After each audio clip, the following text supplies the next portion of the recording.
Tamil Senior August 2011. Get ready. 10 seconds.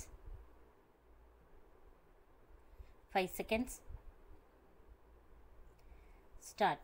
மாண்புமிகு பேரவை தலைவர் அவர்களே, நிதிநிலை அறிக்கையின் மீதான பொது விவாதத்தில் கலந்து கொண்டு உரையாற்றுவதற்கு வாய்ப்பினை பெற்றதில் நான் பெருமகிழ்ச்சி அடைகிறேன். அண்மையில் மக்களவை தேர்தல் நாம் அனைவரும் எதிர்பார்த்த வண்ணம் சிறப்பாக நடந்து முடிந்துள்ளது.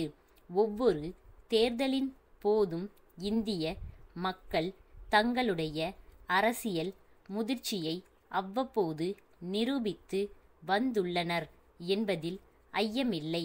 அந்த வகையில் இந்த முறையும் மத்தியில் ஒரு நிலையான அரசாங்கம் அமைவதற்கு மக்கள் தங்களுடைய அரசியல் கடமையை சரிவர செய்துள்ளார்கள் என்பதை நான் இங்கே இந்த சந்தர்ப்பத்தில் சிறப்பாக குறிப்பிட விரும்புகிறேன்.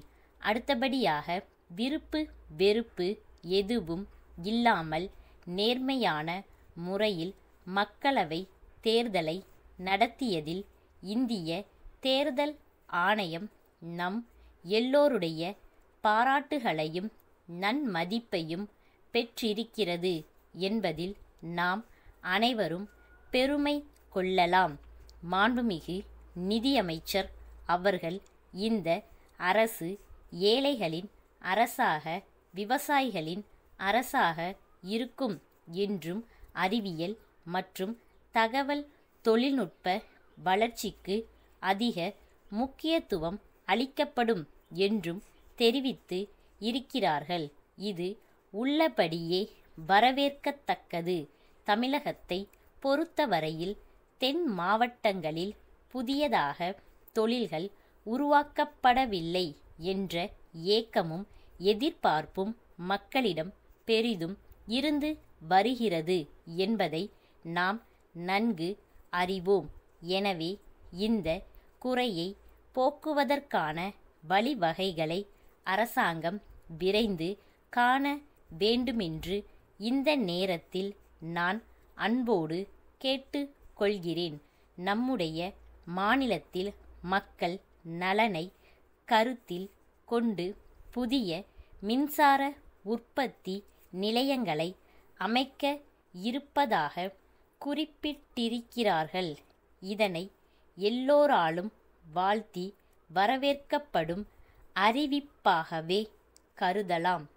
அந்த வகையில் மின்சார உற்பத்தியில் கடந்த சில ஆண்டுகளில் தமிழகம் முன்னணி மாநிலங்களில் ஒன்றாக விளங்குகிறது என்பதை மகிழ்ச்சியுடன் தெரிவித்துக்கொள்ள விரும்புகிறேன். இருப்பினும் மின்சாரத்தின் தேவை நாளுக்கு நாள் பெருகி வருவதை என்னால் குறிப்பிடாமல் இருக்க முடியாது. இதனை கருத்தில் கொண்டு சூரிய ஒளியிலிருந்து மின்சாரம் உற்பத்தி செய்வதற்கு மேலும் பல திட்டங்களை உருவாக்க வேண்டியது அவசியம் என்பதை சுட்டிக்காட்ட விரும்புகிறேன். தொழில்களில் உயர்ந்தது உழவுத் தொழில் என்பதை நாம் அனைவரும் ஏற்று கொண்டிருக்கிறோம். இந்த தொழில்தான் மக்களுக்கு தேவையான உணவு தானியங்களை அள்ளி தருகிறது. மேலும் மற்ற தொழில்களுக்கு பயன்படும் மூல பொருள்களையும் வாரி வழங்குகிறது.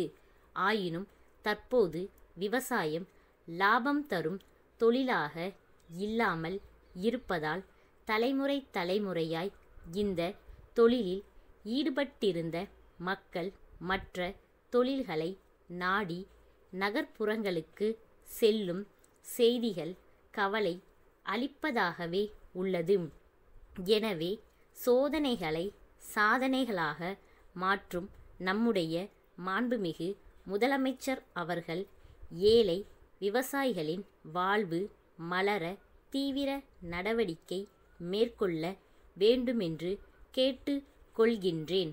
மதுரை அழகிரி கூட்டமைப்பின் உரிமையாளர், கும்பகோணம் ராமநாதன் கூட்டமைப்புக்கு எழுதிய கடிதம். அன்புடையீர். வணக்கம்.